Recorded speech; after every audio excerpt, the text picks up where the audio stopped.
ایک یہ بہن نے کویسچن کیا تھا کہ ہم بعض اوقات سردیاں آتی ہیں تو ہمارے کراچی کا خاص طور پہ یہ ہے کہ لنڈے کے کپڑے آتے ہیں باہر سے، انگریزوں کے کپڑے جو ہوتے ہیں، اترن جو ہوتی ہے، اور ہم لوگ تو خیر پاکستانی لوگ تو ویسے ہم لوگ غلامانہ سوچ رکھتے ہیں، تو پھر ہم ان کو ہاتھوں ہاتھ لیتے ہیں کیونکہ بہت سستے پڑتے ہیں۔ تو ان کا استعمال کرنا کیسا ہے؟ وہ کہتے ہیں کہ وہ لوگ شراب بھی پیتے ہیں، پیشاب وغیرہ میں بھی احتیاط نہیں کرتے ہیں، خصوصاً بڑوں کے لیے جو ہیں وہ ٹراؤزرز وغیرہ ہوتے ہیں، اور بھی مطلب جیکٹس وغیرہ ہیں یا اونی کپڑے ہیں، تو ان کے استعمال کی کیا شرعی حیثیت ہے؟ دیکھیں، پہلے ایک بات اچھی طرح یاد رکھیں، میرے آقا صلی اللہ علیہ وسلم جب صحابہ کرام کے ساتھ کفار پر حملہ کیا کرتے تھے تو پھر ان کا سامان قبضے میں آتا تھا، تو مال غنیمت کے طور پہ اس میں کپڑے بھی آتے تھے، برتن بھی آتے تھے۔ تو یہ لکھا ہے فقہائے اسلام نے کہ بارہا ایسا ہوا کہ نبی کریم صلی اللہ علیہ وسلم نے صحابہ کرام کو استعمال کی اجازت دی، اور ساتھ میں یہ حکم نہیں فرمایا کہ ان کو دھو بھی لو، کسی جگہ ایسا بھی فرمایا کہ بعض روایت میں کہ دھو لو، بعض جگہ یہ بھی فرمایا۔ تو اس کا مطلب یہ ہوا کہ اگر ان کو دھو لیا جائے تو بہتر ہے، اور اگر کوئی ان کو بغیر دھوئے بھی استعمال کرے، بشرطے کہ ان پہ کوئی ناپاکی ظاہری طور پہ نظر نہ آ رہی ہو، تو پھر اس کی گنجائش بھی نکل سکتی ہے۔ دوسرے اس میں پوائنٹ یہ ہے کہ اصول شرع یہ ہے کہ جب تک آپ کسی نجاست کو کسی جگہ لگا ہوا 100% نہ دیکھ لیں، یا آپ کو علم ہو کہ 100% کہ یہاں نجاست ہے، تب تک ہم اس چیز کو ناپاک نہیں کہہ سکتے ہیں۔ یقینی طور پہ ہو تو پھر کہہ سکتے ہیں۔ یقینی طور پہ کیسے؟ آپ نے اپنی آنکھوں سے دیکھا ہو، یا کسی نیک پرہیزگار متقی نمازی باشرع شخص نے جس سے کبھی بھی جھوٹ نہیں سرزد ہوا، وہ آپ کو بتائے کہ میں نے دیکھا تھا اس کپڑے میں ناپاکی ملی تھی، یا نجاست ابھی لگی ہوئی اثر اس کا نظر آ رہا ہو، ظاہر ہو رہا ہو، کوئی اسمیل وغیرہ آ رہی ہے، یہ سمجھ لیں کہ کپڑا ضرور ناپاک ہوگا۔ لیکن اگر آپ لنڈے کا کپڑا دیکھتے ہیں، اس پہ نہ کوئی اسمیل آ رہی ہے، نہ آپ نے کبھی کوئی نجاست لگی ہوئی دیکھی، نہ کسی اس طرح عادل شخص نے، مسلمان نے خبر دی، اب یہ گمان کرنا ہے شاید ناپاک ہو، شاید انہوں نے پیشاب کر دیا ہو، شاید اس پہ شراب گر گئی ہو۔ ہماری شریعت اس شاید کی وجہ سے کسی بھی کپڑے کے استعمال، برتن کے استعمال کو ناجائز نہیں کہتی، نہ اس کو ناپاک قرار دیتی ہے، بلکہ اس کو پاک قرار دیتی ہے۔ اللہ تعالیٰ نے قرآن عظیم میں فرمایا کہ هو الذی خلق لکم ما فی الارض جمیعا،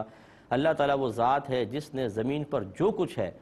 تمہارے نفع کے لیے پیدا کیا ہے۔ اس کا مطلب یہ ہے کہ اس لنڈے کے کپڑے سے نفع اٹھانا میرے لیے جائز ہے، کیونکہ قرآن کے اندر اللہ نے بیان فرمایا، اور نفع اسی چیز سے اٹھا سکتے ہیں جو پاک ہو، حلال ہو۔ اس کا مطلب ہے کہ قرآن یہ کہہ رہا ہے کہ یہ پاک ہے۔ اب یہ ناپاک کب کہلائے گا؟ جب اس میں ہمیں نجاست نظر آئے گی، گویا کہ اس کے پاک ہونے پر تو قرآن کی آیت بطور دلیل موجود ہے، ناپاک ہونے پر کوئی دلیل دیں اگر آپ کے پاس ہے تو پھر یہ ناپاک ہے، خالی آپ کے گمان سے ایسا نہیں ہو سکتا کہ ہم اس کو ناپاک قرار دے دیں۔ تو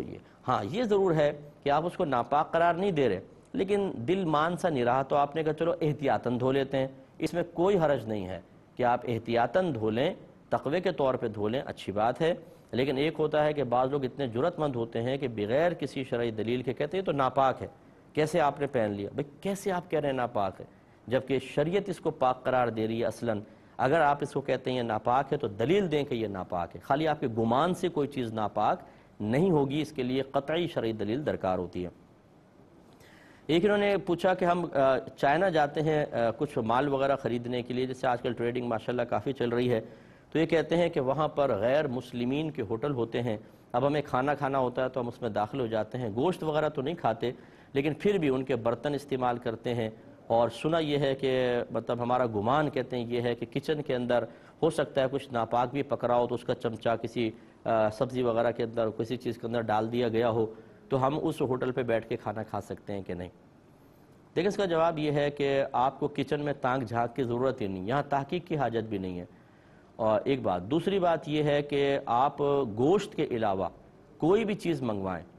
گوشت کے علاوہ سے مراد ایک تو جیسے مطلب گوشت ہے بکرے کا، گائے وغیرہ کا، یہ تو بالکل نہیں،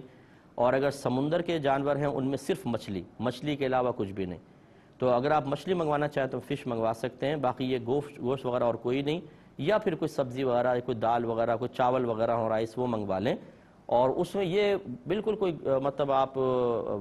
زیادہ تحقیق نہ کریں کہ اس نے کہاں سے نکالا ہوگا، کون سے چمچے سے نکالا ہوگا، شریعت نے ہمیں اس قسم کی تحقیق کا مکلف نہیں بنایا ہے، آپ کھا سکتے ہیں۔ اور ابھی میں نے تھوڑی دیر پہلے آپ کو یہ سمجھایا کہ کسی بھی چیز کو ناپاک قرار دینے کے لیے، اسی طرح حرام قرار دینے کے لیے شرعی دلیل درکار ہوتی ہے، اور وہ بھی ایسی جو پختہ ہو۔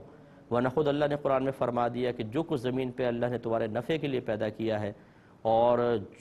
جب سب چیزیں ہماری نفع کے لیے ہیں تو اس کا مطلب ہے کہ نفع اسی سے اٹھا سکتے ہیں جو پاک بھی اور حلال بھی ہو۔ اس کا مطلب اگر رائس ہمارے سامنے لا کے رکھے گئے ہیں تو ہم اس کو پہلے کہیں گے یہ پاک بھی ہیں حلال بھی ہے، کیونکہ اللہ نے قرآن میں فرمایا دنیا کی ہر چیز سے آپ نفع حاصل کر سکتے ہیں،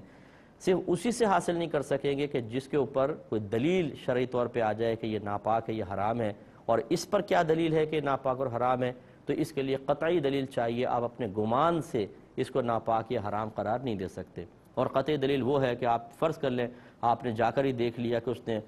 کسی مطلب سور کے گوشت میں چمچہ تھا وہی نکال کر اسی سے کوئی چیز نکال کر آپ کو ڈال دی، پھر آپ اس کو ناپاک کہہ سکتے ہیں؟ یا کوئی اندر کچن کے اندر مسلمان تھا، بالکل پرہیزگار، متقی، نمازی، باشرع، اور اس کی زبان سے کبھی آپ نے جھوٹ نہیں سنا، وہ آ کے آپ کو کہتا ہے کہ میں کچن کے حالات جانتا ہوں، اور یہ جو آپ کے سامنے چاول لا کے رکھے گئے ہیں نا، یہ سالن لا کے رکھا گیا ہے، اس میں ناپاک چیز کی ملاوٹ ہے، یا پھر آپ کو نظر آ جائے اس کے اندر کوئی گندی چیز پڑی ہوئی، کوئی خراب چیز، تو پھر اس کو چھوڑیں گے۔ لیکن اگر آپ نے آنکھوں سے نہیں دیکھا، کوئی بتانے والا بھی موجود نہیں ہے، کوئی نجاست کا اثر وغیرہ، کوئی ناپاک چیز بھی اس پلیٹ میں نظر نہیں آ رہی، تو یاد رکھیں یہ طیب حلال ہے، آپ اس کو کھا سکتے ہیں۔ اور ایک یہ بہن نے جو کویسچن کیا کہ اگر کسی پر غسل واجب ہو اور وہ سر نہ دھوئے، ویسے ہی غسل کر لے، خالی سر کا مسح کر لے، تو کیا حکم شرع ہوگا؟ دیکھیں یہ بعض اوقات خواتین کے اندر ہمیں مجھ سے بہت مسئلے پوچھتی ہیں بہن، اور خصوصی طور پہ جو باہر کے ملکوں میں رہتی ہیں، وہ یہ کہتی ہیں کہ سردی بہت زیادہ ہوتی ہے تو کیا ہم ایسا کر سکتے ہیں کہ غسل واجب ہے تو صبح اٹھ کے فجر کے لیے خاص طور پہ، حالانکہ گرم پانی ہوتا ہے لیکن پھر بھی ہم صرف نیچے کا دھڑ دھو لیں اور سر کا مسح کر لیں، کیا ایسا صحیح ہے یا نہیں؟